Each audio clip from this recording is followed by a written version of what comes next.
الحمد لله رب العالمين والصلاة والسلام على أشرف الأنبياء والمرسلين وعلى آله وأصحابه أجمعين. فأعوذ بالله من الشيطان الرجيم.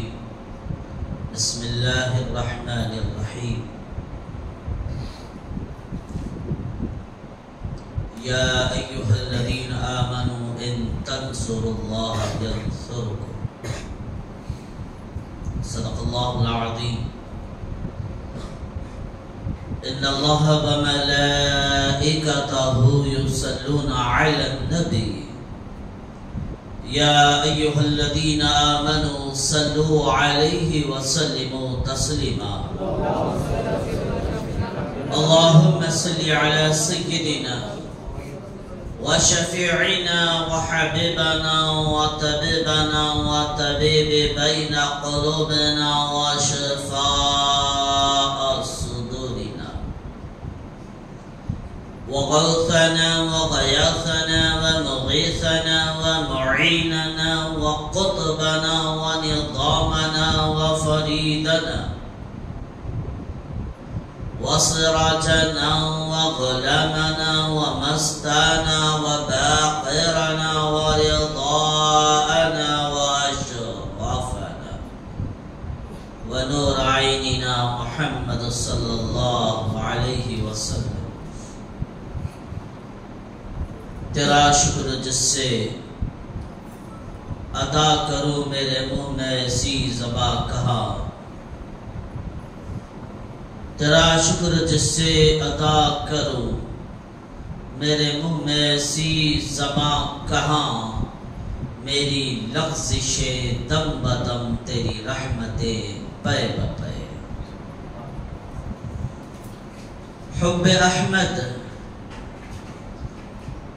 حب احمد ازل سے ہی سینے میں ہے.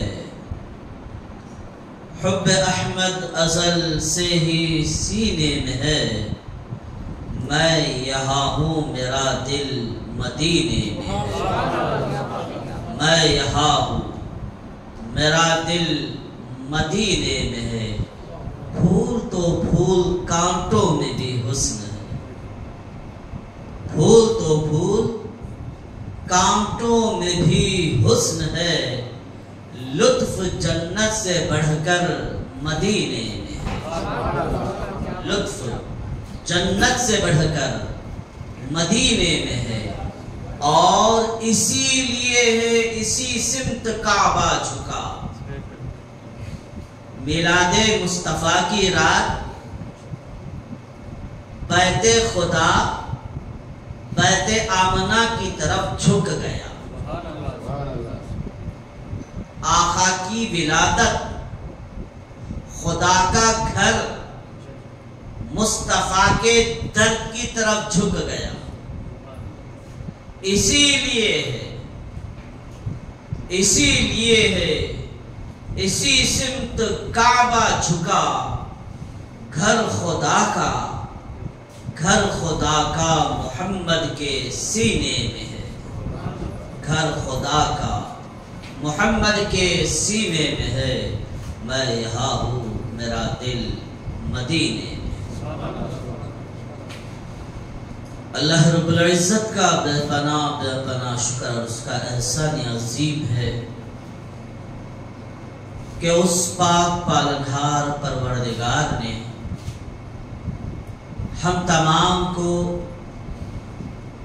اپنے مصروفیات، اپنے کاروبار، اپنے گھروبار کو خیرآباد کر کے اس کے بارگاہ میں اس خدا مسجد میں اللہ نے ہمیں جمع ہونے کی توفیق عطا فرمائی. یہ اللہ کی دی ہوئی ہدایت ہے کہ آپ خدا مسجد میں ہیں. اللہ تبارک و تعالیٰ کی انگنت نعمتیں اس کی نوازشات، اس کی عطائیں، اس کی کرم نوازیاں کہ بندہ چاہے ساری زندگی، اپنی ساری زندگی اللہ کی ایک ایک نعمت کو یاد کر کے اپنے سر کو سجدے کی حالت میں رکھے تو ہماری ساری زندگی گزر جائے گی، لیکن اللہ کی ایک چھوٹی سی نعمت کا حق بندہ ادا نہیں کر سکتا۔ یوں تو بے شمار عطائیں ہیں۔ اللہ قرآن مجید میں فرماتا ہے سورہ البقرہ جس کے تیسرے رکوع کی ابتدا، یا ایھا الناس اعبدوا، اے ایمان والو اس رب کی بندگی کرو، اس کو اپنا معبود حقیقی مانو، اس رب کی بندگی کرو، ربکم الذی خلقکم، جس نے تمہیں پیدا فرمایا، والذین من قبلکم، اور جس نے تم سے پہلے والے تمہارے آبا و اجداد کو پیدا فرمایا، لعلکم تتقون، تاکہ تم پرہیزگار ہو جاؤ۔ اب اس کے بعد اپنی عطاؤں کا، اپنی نوازشات کا، اپنی عطائے قدرت کا ذکر فرما رہا ہے۔ الذی جعل لکم الارض فراشا، وہی رب ہے جس نے تمہارے لیے زمین کو بچھونا بنایا، والسماء بناء، اور جس نے تمہارے لیے بے ستون والا آسمان کا شابیانہ لگایا۔ لوگ گھر بناتے ہیں، کوئی جھوپڑی بناتا ہے، کوئی ریکوں کا شیڈ لگاتا ہے، کوئی RCC بلڈنگ بناتا ہے، کوئی عمارت بناتا ہے۔ تو میرے دوستو، دنیا کی تاریخ میں کوئی کسی انجینئر کی ایسی پلاننگ نہیں ہوگی، ایسا کوئی انجینئر نہیں گزرا، ایسا کوئی میستری نہیں گزرا، ایسا کوئی بیلدار نہیں گزرا کہ بغیر در و دیوار کے، بغیر ستونوں کے، بغیر پلر کے چھت کو بنائے۔ چھت کو بنانا ہے، چاہے 20x20 کا ہو، 40x40 کا ہو، یا 10x10 کا ہو، پہلے دیوار کو بنایا جاتا ہے یا ستونوں کو بنایا جاتا ہے، یا کم از کم ایک کھوٹیوں کو تو گاڑا جاتا ہے۔ تو دنیا کا ایک چھت بنانے کے لیے، دنیا کا ایک چھت لگانے کے لیے، ایک آسرا بنانے کے لیے دیواروں کی ضرورت پڑتی ہے، ستونوں کی ضرورت پڑتی ہے، بمبوؤں کی ضرورت پڑتی ہے۔ لیکن میرے دوستو، اللہ کی قدرت، شان قدرت کو دیکھو۔ اللہ نے اتنا بڑا آسمان بنایا، آپ کھڑے ہو کر دیکھو گے تو ہماری نظر ختم ہو جائے گی، لیکن آسمان کا کنارہ نظر نہیں آئے گا۔ ہم ہندوستان سے نکلے، پہنچے پاکستان، تو آپ آسمان پر اٹھا کر دیکھو گے تو آسمان نظر آئے گا، کنارہ نہیں نظر آئے گا۔ آپ وہاں سے آگے بڑھو، آپ عربستان چلے جاؤ، صدر جلسہ کا استقبال نعرہ تکبیر و رسالت، نعرہ تکبیر، نعرہ رسالت، نعرہ رسالت، شہزادہ غوث اعظم۔ تو آپ پاکستان جاؤ گے، آسمان پر نظر دوڑاؤ گے تو آپ کو آسمان نظر آئے گا، آسمان کا کنارہ نظر نہیں آئے گا۔ آپ افغانستان چلے جاؤ، آسمان نظر آئے گا، آسمان کا کنارہ نظر نہیں آئے گا۔ آپ ترکستان قبرستان چلے جاؤ آسمان نظر آئے گا، آسمان کا کنارہ نظر نہیں آئے گا۔ ازبکستان چلے جاؤ آسمان نظر آئے گا، آسمان کا کنارہ نظر نہیں آئے گا۔ آپ ستان بدلتے چلے جاؤ، آخرکار قبرستان تک پہنچ جاؤ، لیکن آسمان ہی نظر آئے گا، آسمان کا کنارہ نظر نہیں آئے گا۔ تو یہی تو اللہ کی شان قدرت ہے۔ اللہ فرماتا ہے الذی جعل لکم الارض فراشا، وہی رب ہے جس نے تمہارے لیے زمین کو بچھونا بنایا۔ والسماء بناء، کوئی انجینئر نہیں جو دیواروں کے بغیر چھت لگا دے، کوئی سائنسدان نہیں جو ستونوں کے بغیر چھت لگا دے، لیکن خدا کی قدرت دیکھو، والسماء بناء، جس نے بے ستون والا آسمان لگایا، اور آسمان لگانے کے بعد اس پر چاند سورج ستاروں کی لائٹنگ لگائی۔ وَأَنزَلَ مِنَ السَّمَاءِ مَاءً، اور وہی رب ہے جس نے آسمان کو بے ستون والا بنانے کے بعد آسمان سے پانی کو برسایا، اور وہ پانی زمین پر آیا۔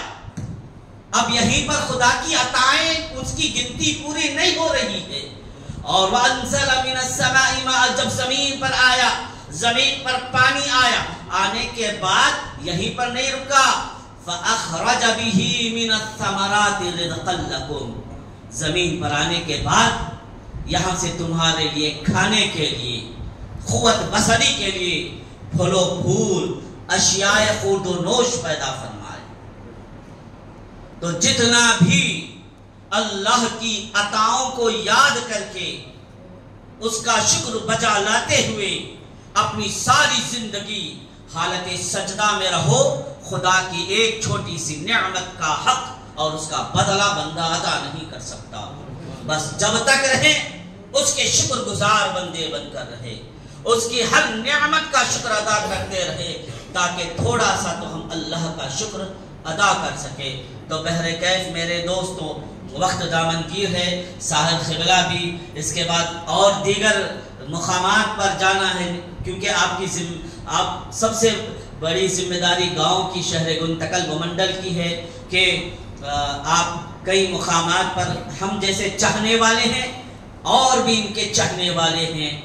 اللہ تعالیٰ ان کی عمر اقبال میں بے شمار برکتیں عطا فرمائے، اور ہم نے قادر بادشاہ صاحب کی صورت میں، ان کی صورت میں ان کو ہم نے دیکھا ہے، جس طریقے سے آپ قوم و ملت کی خدمت کے لیے اپنے گھر و بار کو جو ہے بہت کم وقت دے کر قوم ملت کے لیے زیادہ وقت دینے والی ذات کا نام حضور قادر بادشاہ قادری علیہ رحمت و رضوان ہے۔ بلا تشبیہ و تمثیل انہی کے ہم عکس جو ہے ہمارے سیدی مرشدی عبدالرزاق پیر قادری صاحب عفو اللہ عنہ ہے۔ تو میں دعوت سخن دے رہا ہوں، انشاءاللہ میری باتوں کئی بار آپ سنتے رہتے ہیں، انشاءاللہ اس کے بعد صاحب قبلہ کے جانے کے بعد میں گفتگو کو جاری رکھوں گا۔ تو میں بلا کسی تاخیر کے باادب ہو کر ہمارے ہر دل عزیز حضرت علامہ مولانا مولوی سید شاہ عبدالرزاق پیر قادری صاحب سجادہ نشین چپگیری شریف و قاضی شہر گنتکل بمنڈل، آپ کی بارگاہ میں گزارش کرتا ہوں کہ آپ آئے اور اپنے مخصوص اور منفرد انداز میں ہمارے دلوں کو منور و مجلا کریں۔ نعرہ تکبیر، نعرہ رسالت، نعرہ رسالت، کا دامن، خواجہ کا دامن، ستار حاجی کا دامن، نعرہ تکبیر۔